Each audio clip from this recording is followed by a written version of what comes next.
Hey, can everyone hear me?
Hey, everyone.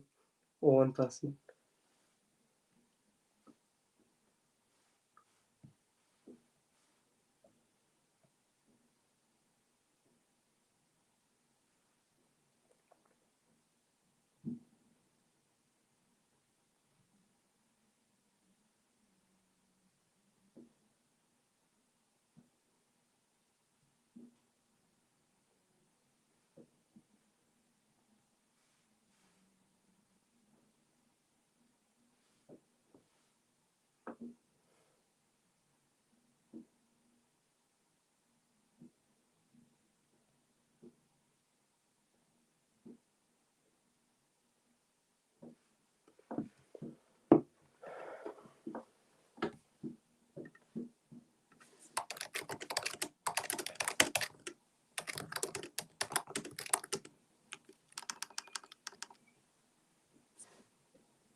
Hey, Tobes Tennis.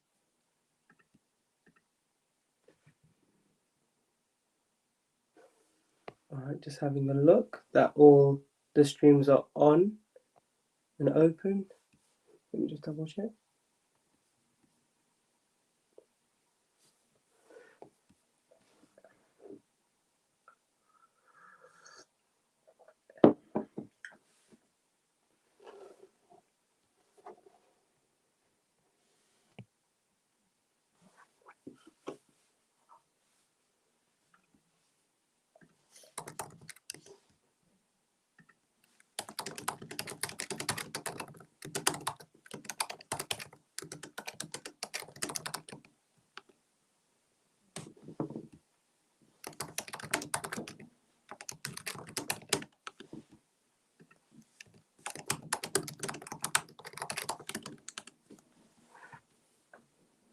Hello, everyone.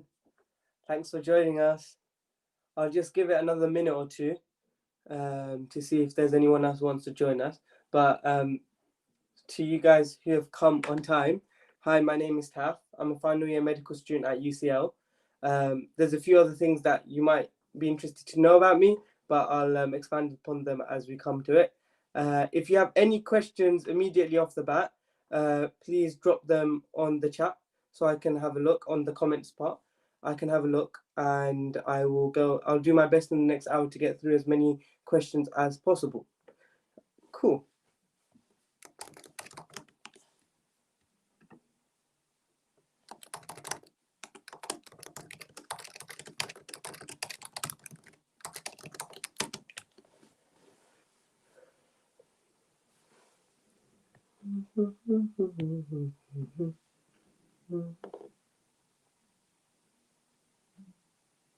Okay.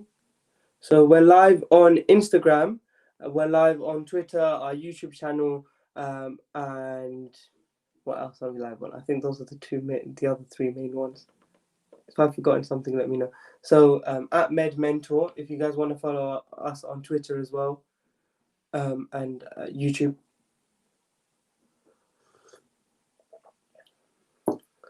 Nice. We've already got a few things already on the chat. Afghanistan's beauty. What makes a good doctor if you're asked in an interview? That's a good question. All right, I'll address that first.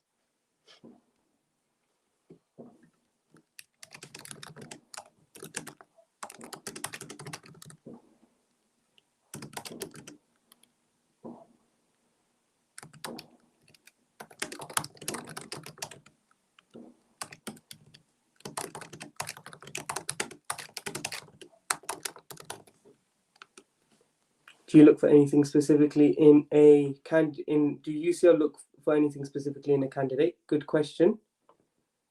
I shall address that. Cool. Okay. I think we've got a fair few. So we've got 6 on Insta Live. People who are leaving and coming back. How to do well in MMI role plays? Nice question. Med student in progress. That's fine.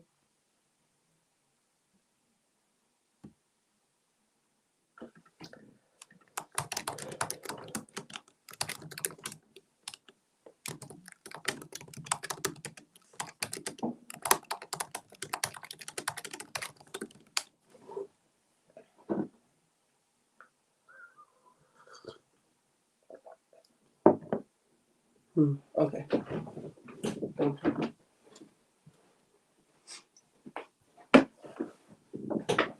All right. Let's start.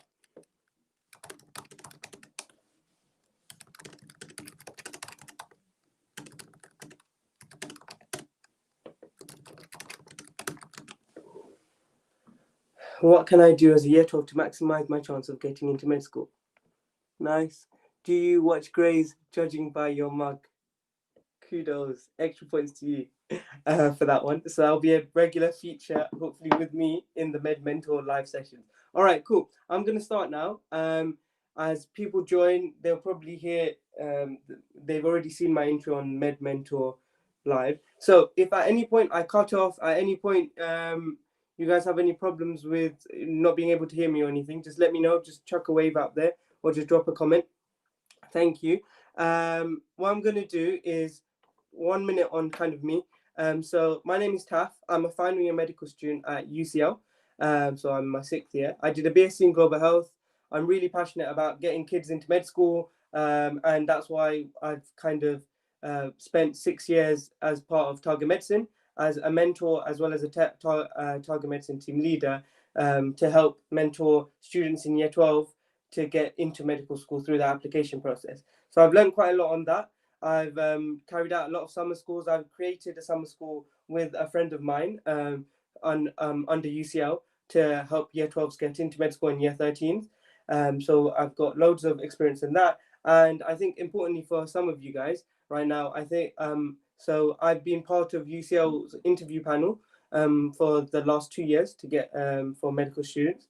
So that's really been an enjoyable experience, but also I've gained loads of insight about what we look for as an interviewer in a really good medical school applicant, at least from the point of view as UCL, but at the same time, for UCL look for something in medical students that is similar across all medical schools in general. So anything that I do mention, they will be widely applicable. And when they're not, I'll let you know. And when they are more specific to UCL and other things, I'll let you know as well.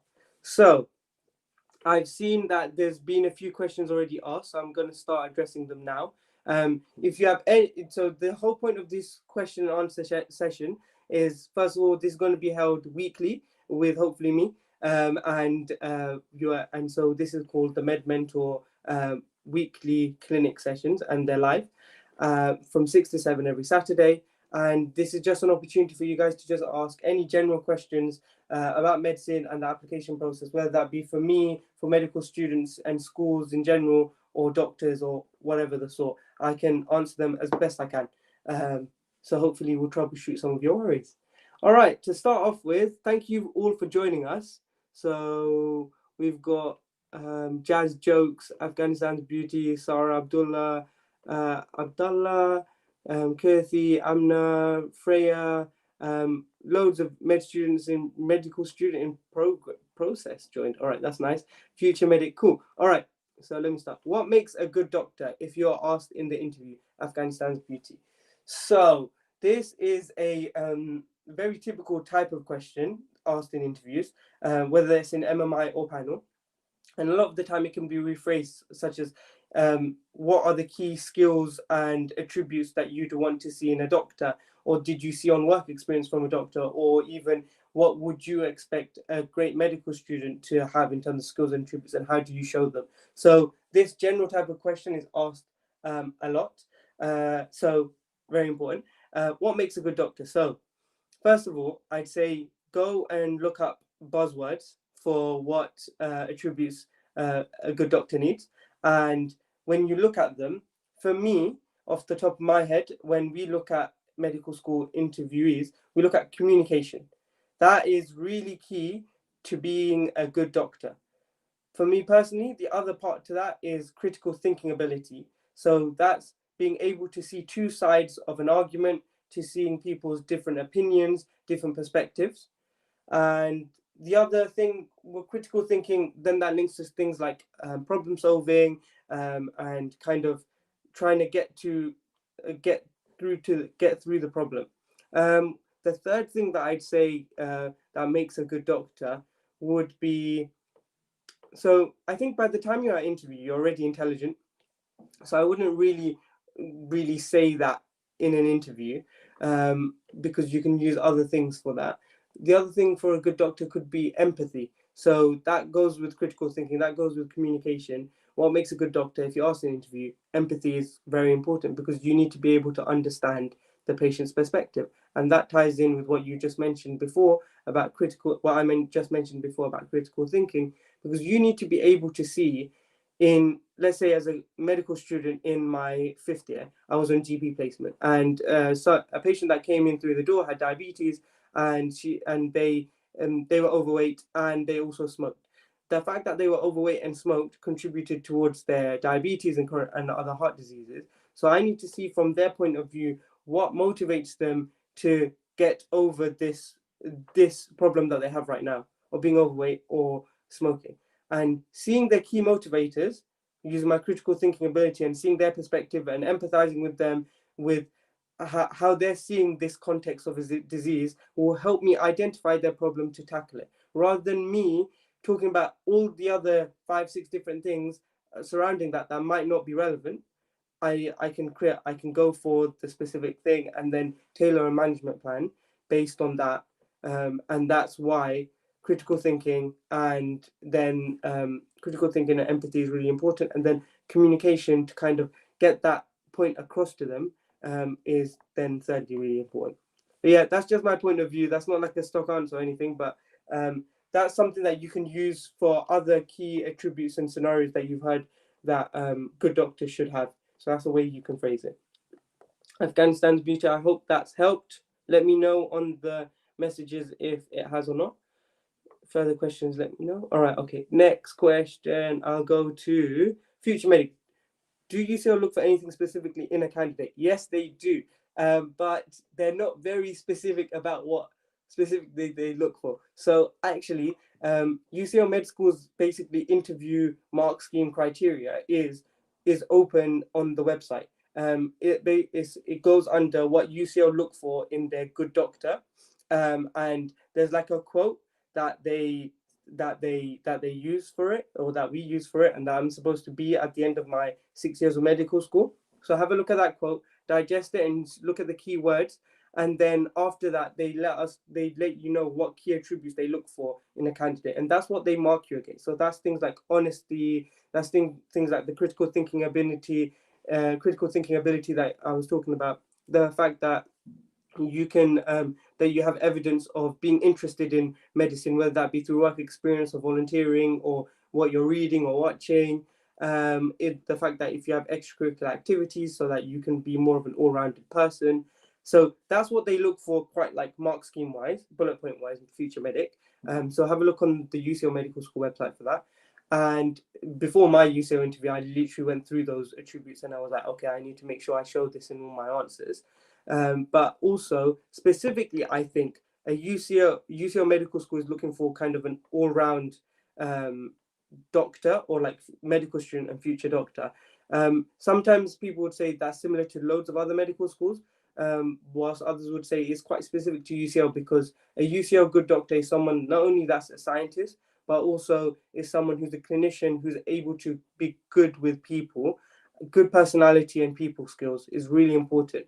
And from my experience as a medical student, like a lot of doctors do say when we're on placement, you can kind of tell a UCL medical student compared to a medical student from this like X place, just because of the way we are apparently more all-rounded and better with communication skills.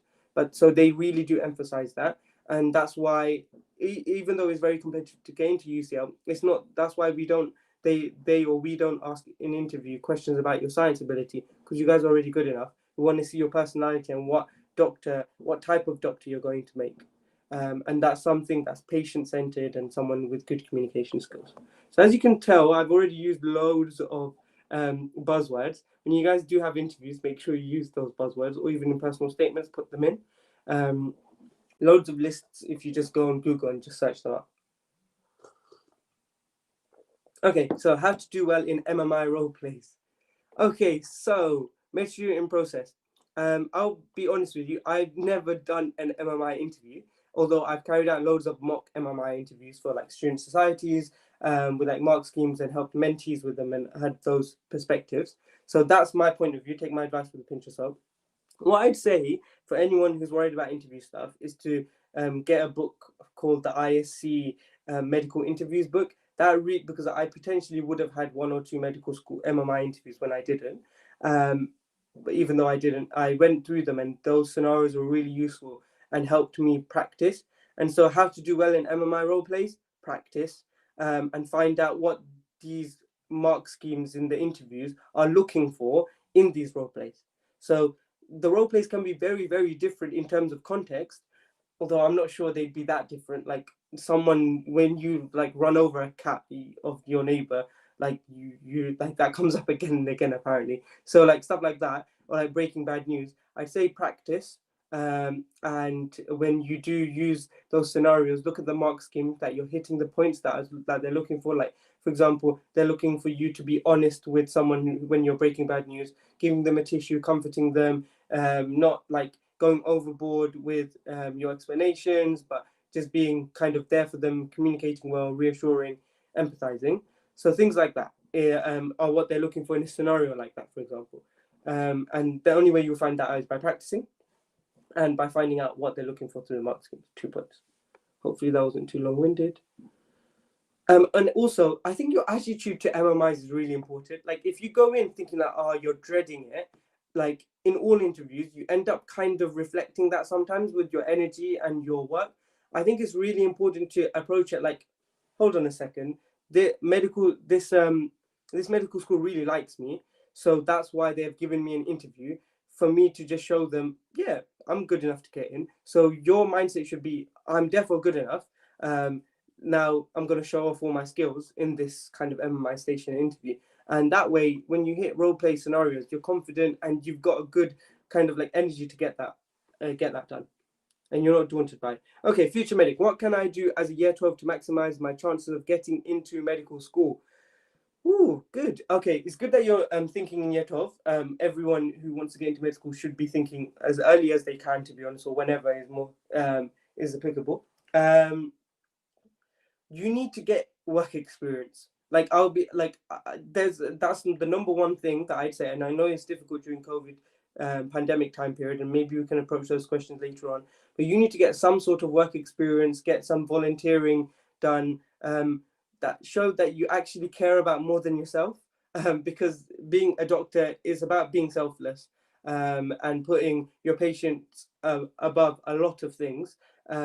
Although hopefully not above you, but so you need to show that you actually care about people and do work experiences similar to that. and try and get work experience in a clinical environment, whether that be GP, hospice, like hospital, even like if you can get one, like, or even online work experiences these days, or even just talk to a doctor if you get a chance on Zoom or something. Like, there's plenty of opportunities, free stuff out there on Medmentor, for example, as well as like loads of other like people and organizations on Twitter as well. Just be so in year 12, I would be as enthusiastic as possible to do everything I can to get into med school, which means getting that work experience done, getting those volunteering done for like a long-term period of time. So like if you can volunteer, for myself, I volunteered at a youth club for autistic children every week for a whole year in year 12. So that showed commitment in my personal statement that I don't do things just like for the sake of it. I do it because I actually care and I can stay there for a long period of time. They do look for that in a personal statement and interview. So in year 12, definitely get something long-term, like a volunteering role, or something like, even if you tutor, for example. I don't know your individual circumstance. What can I do as a year 12 to max? And then read medical, like health articles, like on the BBC and the Guardian, like very simple to do. Start doing that like once a week or two, just to start getting interest in the field and figuring out what goes on in that field. And your grades have to be on it. So I'm sorry, but if you don't get, like, we're talking 3 A's minimum for most medical schools in the UK, and I don't know what that translates into IB, but also with widening participation, you can get like an ABB or AAB for some medical schools, but you want to target 3 A's at a minimum. And so therefore your mocks need to show that off. And right now, I think there's like people aren't sure if exams are going to happen at the end of like year 12 or 13, or even year 13 A-level exams. So that means you need to be consistent with your school and classwork to show your teachers that you justify a good grade at the end, even if you don't get an exam at the end. Okay. Hopefully I've answered your question there, med student in process. If I have, so yeah, thank you. All right, that's amazing, brilliant. Ideas for future medical, I'll come back to ideas for things to do in a medical society. Oh, things to do in a medical society. Sorry, I skipped loads of questions. I'll be back up in a sec. I started I started basically a medical society with a few of my friends, where we just discussed news articles, like BBC Health news articles. One of us went up every week and we presented the article to everyone. Like, we just gave everyone like a copy via email. We printed out for ourselves, highlighted and noted things through, and then we just went through that and we discussed it, like we were debating the scenario, pros, cons, critical thinking around it, and the context, any questions anyone had. And then we also acted as each other's like support system with applications, like if we had any issues, if we had any advice for each other, things like that. So hopefully I've answered that question. All right, let me go back up to the other questions. So a few people, hey Nida, do you watch Grey's? Yeah, judging by your mugs, I do watch Grey's, and it is, I don't know what's going on. Meredith Grey come back from a coma or something, and Derek Shepherd is back. Or the eligibility for your mentoring. What's the eligibility for your mentoring? Future_medic. So Target Medicine is a UCL run kind of outreach organization, and that, hold on 1 second. Hopefully nothing's gone. That's fine. I'm back. Sorry, guys. Yeah, eligibility is that you have to live like in London area, and you have to meet some widening participation criteria. If I were you, I don't know whereabouts you live in the UK. If in the UK, and I'd say just go and look at your like closest medical school and see what outreach work do they do, and do you come under the widening participation criteria for like underprivileged, undisadvantaged kind of students. Do you have to do quite a lot of extracurricular? I mean, I don't know. I mean, it'd be nice to do a few, by quite a lot. I don't know. You don't need to be like Olympic champion or something. You just, like, on my personal statement, I said I jog. Like, I literally two legs jog, like moving faster than walking. Like, you could even put long distance walking. Like, it's not that deep. So I'd say that make sure you have 1 or 2 things that you do in your personal time to kind of wind down from medicine, or like not medicine right now, but obviously your A-levels and your education. So make sure you can do that. and so that you can translate that into medical school, or you can pick up more things or have the potential to, because you do need that kind of creative outlet, whatever you do. And that extracurricular, by the way, you don't have to be a champion in anything. You don't have to like win prizes or anything. Like maybe you do, and that's really good. But like if you just, for example, you do like knitting, or you just listen to podcasts on the, just because that's something you're interested in, or you watch like a specific genre of movies, like loads of things do count as extracurricular in the non-typical sense. It's just more about de-stressing work. Future medic, has that helped at all? I hope that question has been all right. Okay, next question. Do you have to do quite a lot of extracurriculars? That was done. Sorry. Thanks everyone for joining. Hi, I'm currently taking a gap year. What are some skills that you believe are essential for me to work on? Okay, good. So, I'm sorry, I don't know him, but I can't say it for some reason, which I feel very embarrassed about. Asul and Jishi. All right. What are some skills that you believe are essential for me to work on? So in a gap year, it does depend completely about why you're taking that gap year, and obviously you haven't mentioned anything just yet there. So if you do have a reason for why you took it? Maybe it's like to do with your grades and you want to like retake exams, so do focus specific time on that and use like active recall framework to kind of be on top of it throughout the year and not like get piled on right at the end when you're cramming.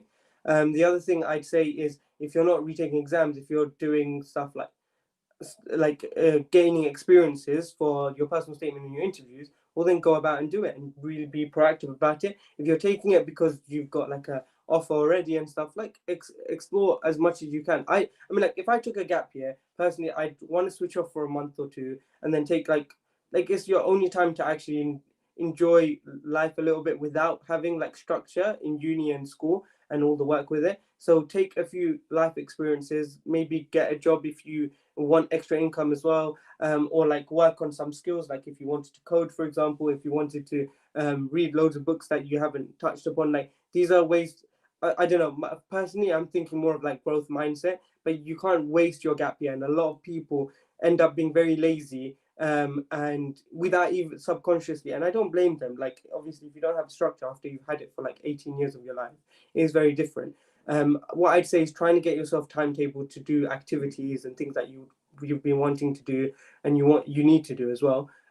Quite vague there, but I'd say like I'd really want to go traveling. Obviously because of COVID that's really tricky, but maybe after March and April you have more chance to go traveling. In order to go traveling you need money. In order to make money you normally need a job. Loads of people tutor in that time, like online or in person or whatever, and like take part-time jobs, internships, if there's anything available. Look at like other sectors or like the job that you're doing that you're interested in. Like have a look more into that field, maybe just try and like get like a competitive advantage, maybe like of some sorts in that sense. Okay, can you say teamwork, Florence? Florence, yes, 100%. Teamwork is really, really good. Teamwork and leadership are really two good attributes. Good.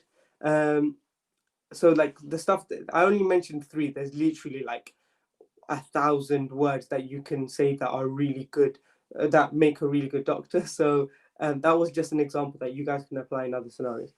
How much emphasis do universities put on extracurricular activities? So I talked about extracurriculars before. I'd say look on whichever university you're about to apply to. I'd say go on the website and look at what they're looking for in a personal statement and interview, and then make that personal statement more for that university. They're not drastically different, but some universities do have like tick boxes to say that they have like at least 10-15% of their personal statement is extracurriculars, and like specific things maybe will give you better marks in it.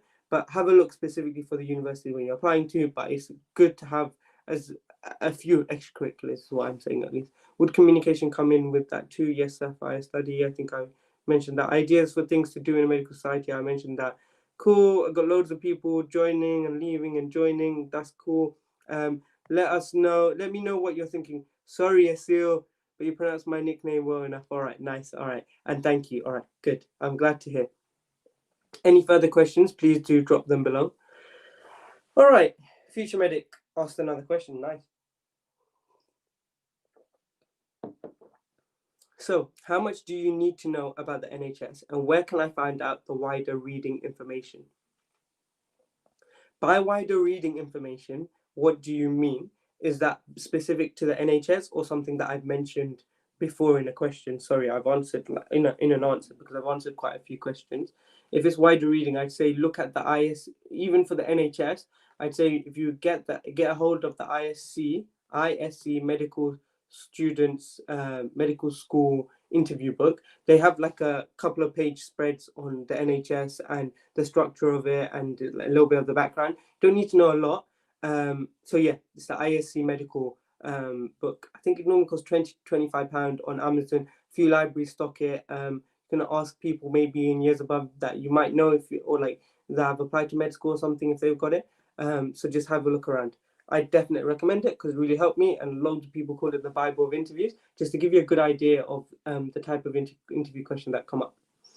How much do you need to know about then? Yeah, okay. So yeah, that book has a lot about wider NHS. What I'd also do is tell you to go on YouTube or just write in the NHS and the structure of the NHS. Like honestly, there's loads of videos that you can watch at ×2 speed about it. Also, I've just realized I'm speaking really, really fast. So if I'm speaking really, really fast, tell me to slow down if you don't understand anything, if you need anything clarifying, okay? Sorry. So back to the NHS question. If you go to the King's Fund, so King's Fund, that's a website, and then that has loads of research going on about like healthcare and NHS in general. And they had a really good video like last year that I looked at and a couple of years ago that I looked at about the structure of the NHS and like the background. And it really explains it well, really complicated, but like just gives you a good background with diagrams and people talking in it as well. So have a look at the King's Fund website, and that 10-minute video might just give you all the answers that you need for the NHS. In specific, I don't know which universities or interviews will ask you specifically for, hey, what do you know about the NHS? And tell me all about it and list all these things. I'm not sure how that will work, so I'll just leave that there. But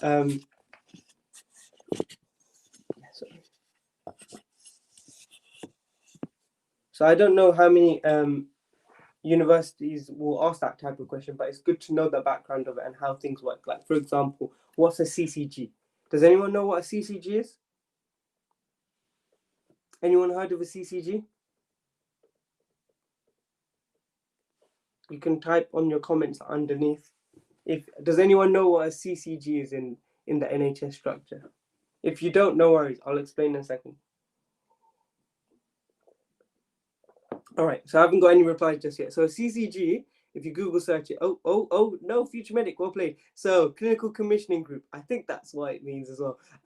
So CCG is responsible for the local healthcare facility. So you get a pot of money from the NHS and like centrally, and then they obviously give it to hospitals and stuff. But also there's loads of like primary healthcare facilities, so those are like GP practices and like clinics in the community, or like those are secondary healthcare facilities.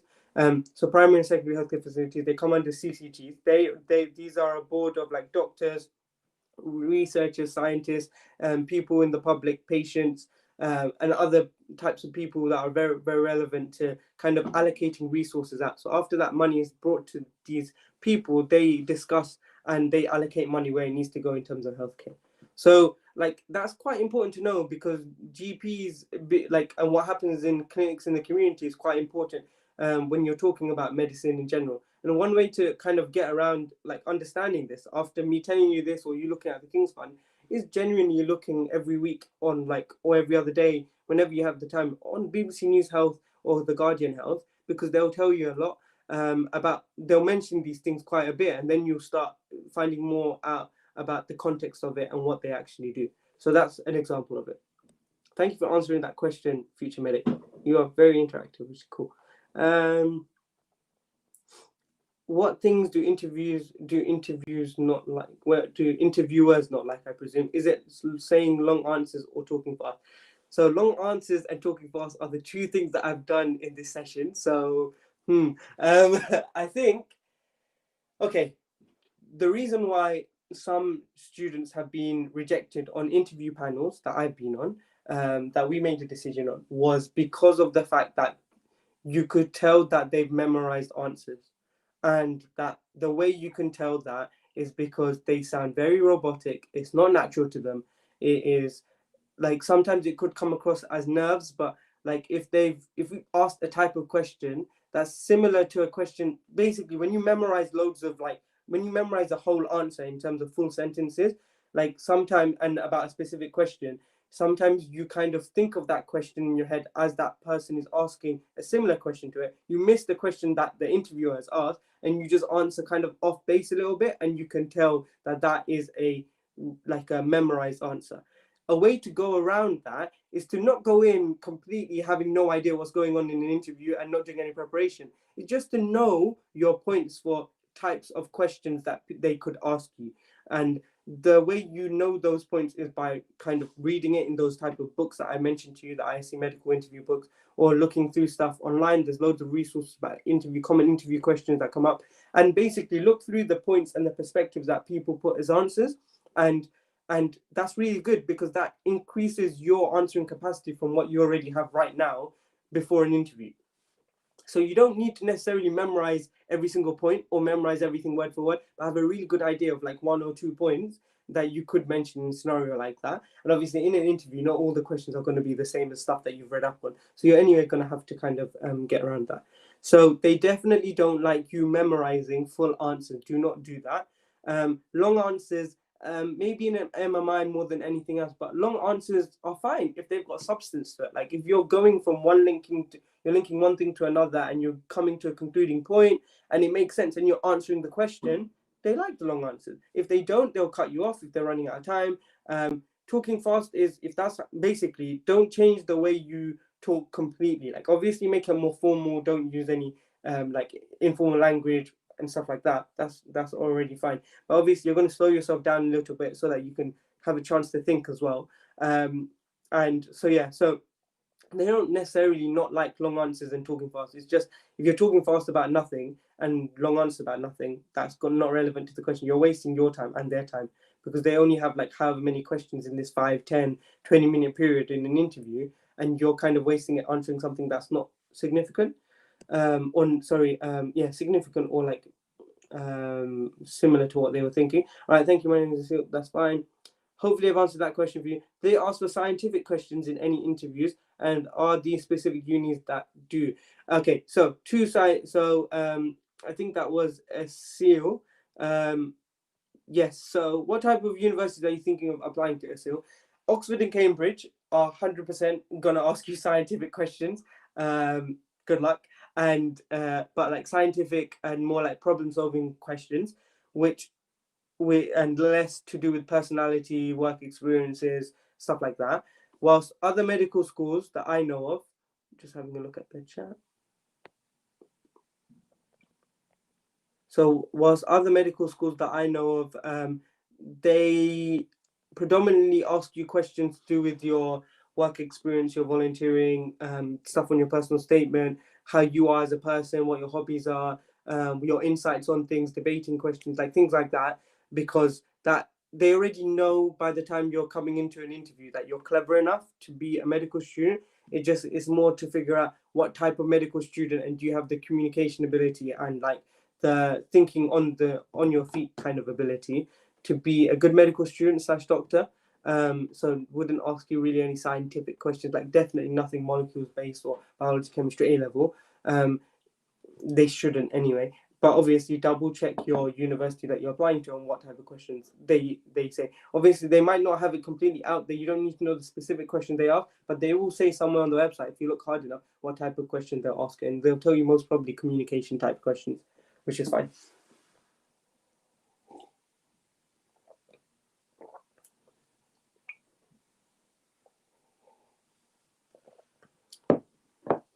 Yep, knowledge you need for interview. That's that book thing. I'm commissioning any time management tips, please. Time management tips. Oh my god, someone give me time management tips. I think so I am quite busy with loads of random stuff that I do. I think loads of medical students and students your ages are as well, because you have to do a lot to try and get into medical school. So you'll be surprised at the time management skills you already do have with the things that you juggle. Obviously limit Netflix, limit like watching endless YouTube videos, having like a good schedule is decent, and giving yourself time off and days off where you don't do nothing, when you don't do anything, is quite important as well, because that keeps your motivation up and keeps you fresh. So regular breaks and things like that. So that's what's important. So it's quite counterintuitive to time management. If I take a day off from all my work and I do stuff that's just like social stuff and things that I enjoy outside of like uni work or projects, then I actually feel more refreshed the following day / week, 2 weeks. And then that gives me more impetus to be motivated to get my work done and things that need to get done, so that I stick to my time management schedule. So yeah, motivation is also key. Planning is really important. Like I plan like as much as I can. Doesn't mean that I do everything to like every 6 hours, like every hourly like point, but I think it's important to have like a rough idea of what you want to do in a day, a week, or even a month, and kind of write it up. So I think everyone on productivity YouTube is on the Notion hype. I started using Notion. I find it quite tricky, but like any note taking app, the reason why there was such a thing around is because any note taking app is quite important to just have everything jotted down. So a lot of the time, anything that comes to my head that I need to do, like let's say next week or tomorrow in an hour, I just jot it down. So I don't have to memorize it. I can put my brain into something else. So time management really helps like that. Going on the calendar, things like that. Put everything in a calendar, have a diary or some sort of note-taking system. Like, yeah, time management, that's how you achieve it. Although no one is like 100% on top of time management anyway. Okay. So apply to UCL, King's, St. George's and Barts. Do those ask specific scientific questions? UCL doesn't. SGL, I don't think they do at all. Barts do MMI, they don't. KCL don't ask scientific questions. The only type of scientific questions you'd get asked in those type of university interviews is if you mention something scientific in your personal statement, and they might just ask you, like for myself, I wrote something about going to a King's College lecture series on pleural something, was it mesothelioma, which is like a cancer of asbestos, caused by asbestos and a cancer caused in the lungs. I didn't even know how to say it properly, but I put in my personal statement, and if they did ask me a scientific question, they might just ask, what is that? Like the clinical indication. They won't ask the mechanism of how like exactly asbestos like goes onto a receptor in like the lung cells, and then how that causes a cascade of chemical reactions and then cause cancer to proliferate and stuff like that. Like they won't ask those type of questions. So like bare minimum sciencey stuff that you can explain from a personal statement or anything that you mentioned, maybe like 1 or 2 lines. Nothing cellular. Medicine is not cellular. Medicine is to do with clinical basis. How many interviews did you attend, and what questions do you think you could have answered better? Lol. So S. Haizai. All right, I need to get better with names. My name is tricky enough. My name is Tafsir, so I do it. Loads of people got to say it. So let me just check a few other. Do you have any interviews specifically? They no longer do last year. Does UCL discuss your BMAT section 3? They do not. Thank you for answering that question, Sil. I appreciate that. S. Haizai. So how many interviews did you attend, and what questions do you think you could have answered better? So I only went to 2 interviews, and both were panel. I'm thinking, yeah. Those were at Cardiff and UCL. And the other 2 I got rejected at. So before interview, so Oxford, because my BMAT was atrocious. And what else was it? Birmingham, even though I thought I'd get in at least an interview, I didn't. So that's fine. That's not a problem. So how many interviews I attended? 2. What questions do you think you could have answered better? So I had a really awkward interview from Cardiff, and this is before MMI. They were panel back then. So maybe not as relevant, but they asked me loads and loads of questions, like quick fire. Like it was like almost like a minute per question. They asked me like 22 questions, like in a 22-minute interview. Like it was really deep. Like I walked out, like I thought I was finished. Like it was exhausting.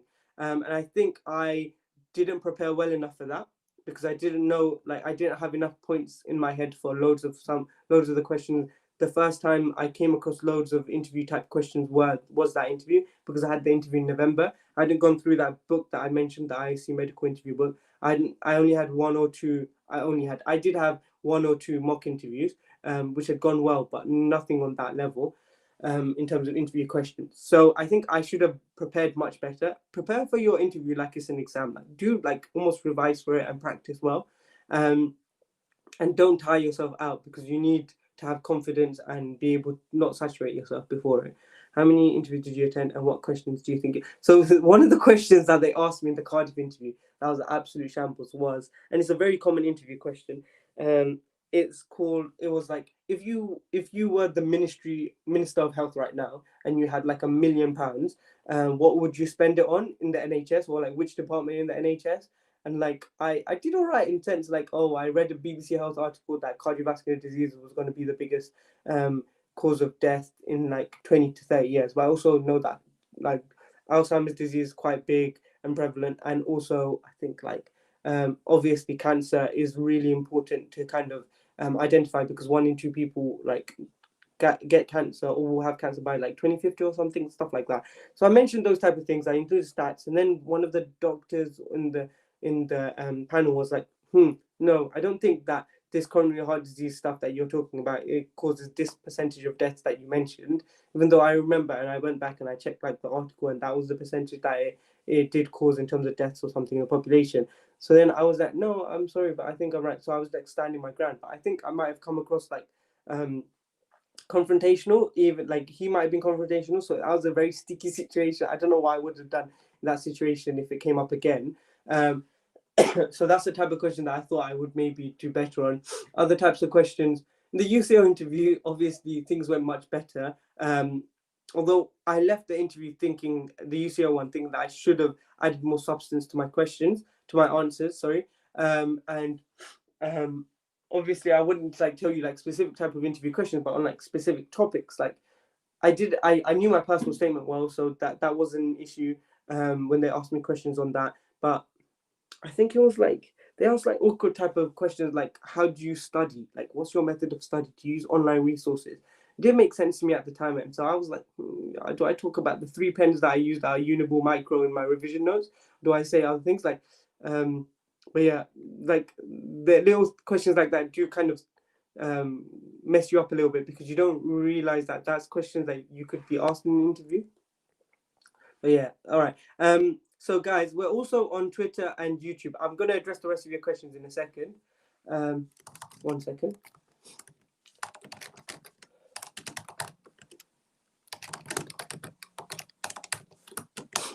If anyone knows if there's questions on under the Twitter, YouTube page, Twitter or YouTube page that we have for Medmentor, please do let me know, because I can't see them on my other page. Let me double check. Seems okay. That's fine. All right, so I'm going back to your question. Sorry, guys. Hi, Zai. Hi, Zai. I hope I've answered your question to an extent there. I'm sorry if I haven't. Let's talk about this. Why did you choose UCL over other London universities? Okay, so I chose UCL because, okay, I wanted to actually, yeah, that's fine. Good, thank you.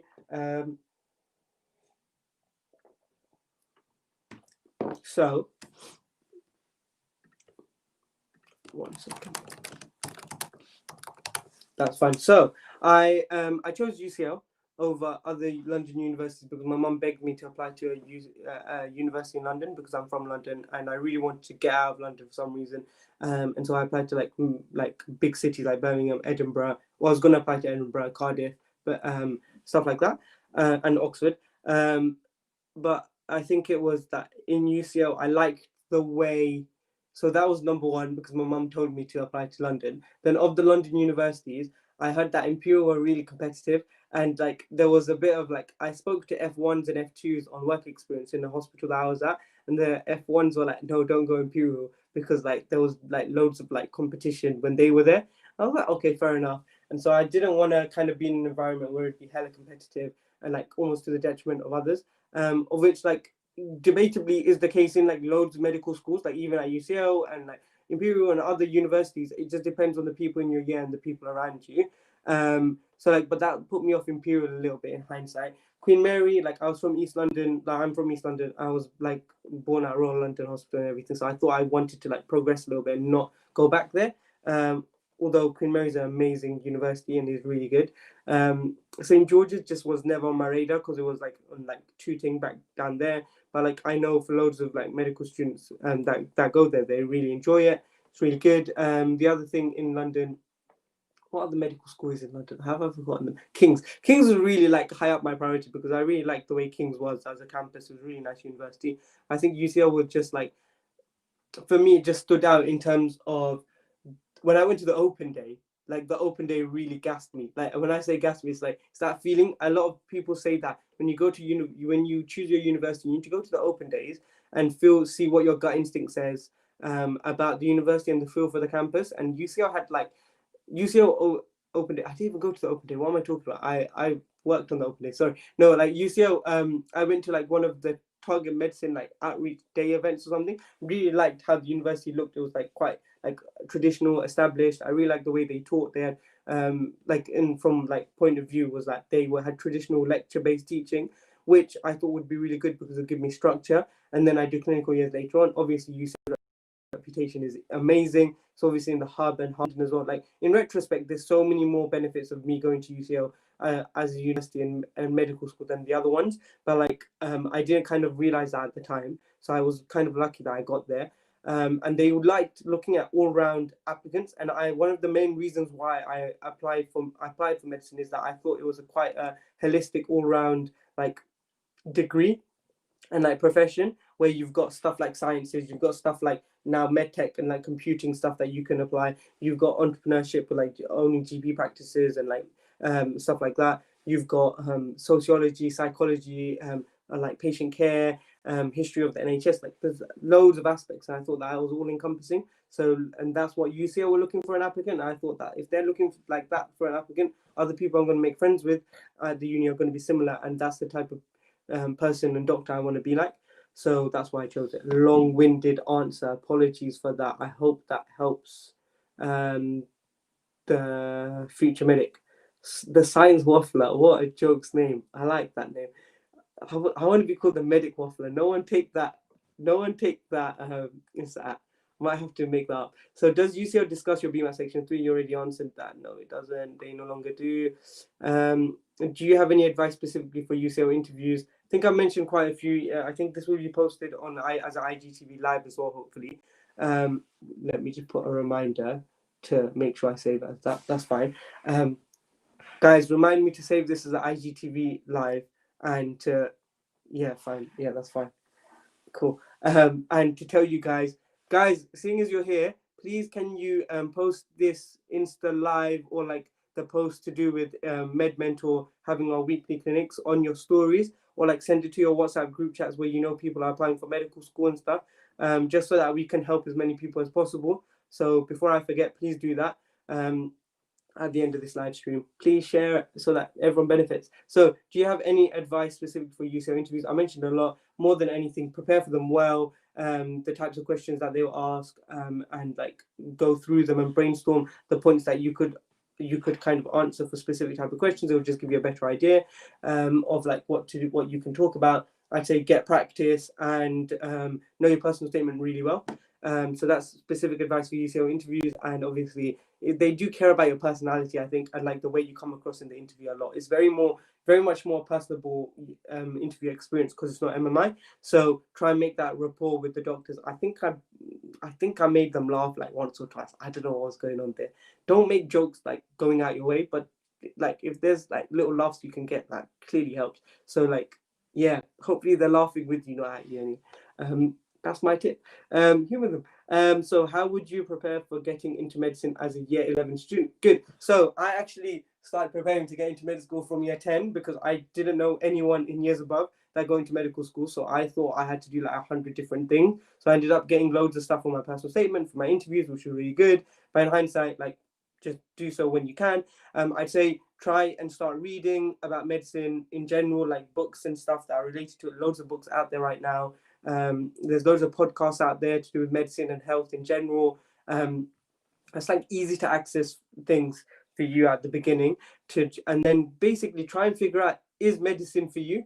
And like kind of start building your experiences. So start trying to get in work experiences, volunteering, roles in like school and outside school and extracurricular activities as early as possible. So like I joined the Air Cadets, for example, did the Duke of Edinburgh because I thought that'd help me get into med school. I don't know, but like it adds to your skill set anyway, let alone to your like personal statement. So just have that in the back of your mind, especially in year 11.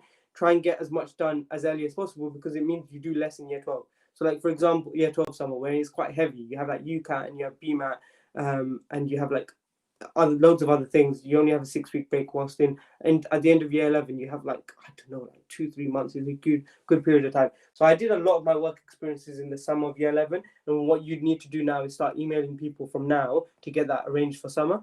And so I got like 4 different work experiences, one with opticians, one with a GP, one with like in a hospice, one like somewhere, no, not in a hospice was in year 12, like one like in a scientific lab, and like, so that was like quite important because I kind of got those tick box stuff out of the way early. And then year 12, I just had one in a hospice and a hospital for like 1.5 weeks altogether. And that was the rest of the holiday. I was able to actually like enjoy it a little bit because you need to get a break, also revise for the UCAT.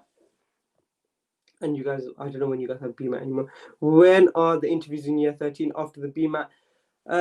Interviews in year 13, some, it depends on the medical school, sorry about that, but I think like some can be as early as early November, especially for the UCAT universities. It can be as early as early November, and then for other BMAT universities normally it's like end of November, start of December. And they will like, some universities will give you 2 months before your interview to start preparing, like it will tell you about it, you got an interview. Some will just give you 2 weeks. Again, go on the website and have a look.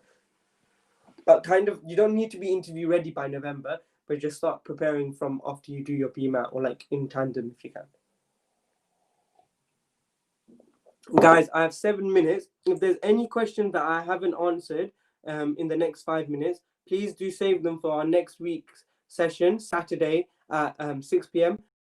I'll be back on here live, and we will answer more of your questions about stuff in general. So also have a think in this next week about any types of questions that you want me to answer. I'll be happy to answer them, honestly. Hopefully I've been helpful. Do let me know if I can improve in any way. Put it down in the comments. If you think I've been helpful to some of you guys, like put it down in the comments. Like if I can help one person through Medmentor, we'd be really happy, and the whole team are up to just try and help you guys out as much as we can. Okay. Any specific tips for internationals in interviews or just the same? I think internationals are a lot of the time, internationals that come from like an international school or like a boarding school do have a lot of interview prep, because obviously you have more opportunity and like support. So then don't memorize the answers to your questions, like make them free flow and just memorize the points rather than the full flown answers. Apart from that, internationals, nothing specifically, like they don't discriminate in that sense. Probably just for you guys, for people who are international, it's just more difficult to find out what the NHS is like. So if you like have some work experience in an NHS practice, or like just like know about stuff, that's really good, and they'll really like that, because at the end of the day you'll be a medical student within the NHS UK, so having some knowledge would be nice, and you'll probably be doing F1 F2 in the NHS in the UK to get full doctor membership or something, and so you're going to be working here for a good like 5 to 8 years, so just know a little bit about it. Talk to people like me and medical students within it, doctors, like even if you talk to doctors and medical students, that counts as like almost experience to an extent. Okay, last few minutes, so I'm gonna take these 2 last questions by Alpha Art 04. Is there any other questions that I've missed out on that I haven't addressed for people early on? I hope not. That's fine. Brilliant. So could you give some good podcasts and book recommendations? Yes, I can. I knew that would come up. So let me see if I've got something up here. So there's a few. So the Food Medic by Dr. Hazel Wallace is really interesting. It's all about lifestyle medicine, which is a new and upcoming field of medicine and nutrition, and kind of like if you're a GP to like a surgeon to like a researcher, like in terms of like finding out lifestyle medicine and helping using that as a almost like treatment for some things, like as part of like a management plan for a patient. So that really introduced me there. I think any type of podcast can be applicable, but like other things. So a few friends of mine are called Ams and Abdul. They're part of the Scrubbed In podcast. So they talk. Their podcast starts in like the first year of uni to like all the way to now they're doctors in F3 years. Like how they did that in terms of like how they got through it, like a medical student perspective almost. They give you like good ideas and stuff, and like I was also on one of the podcasts, so they interview loads of like medical students and doctors already in the field and like take their perspective of what they do. So it's one way for you to be more introduced to things in the medicine sphere in general. The other type of podcast, I think it's called like Dr. Rangan Chatterjee has a podcast.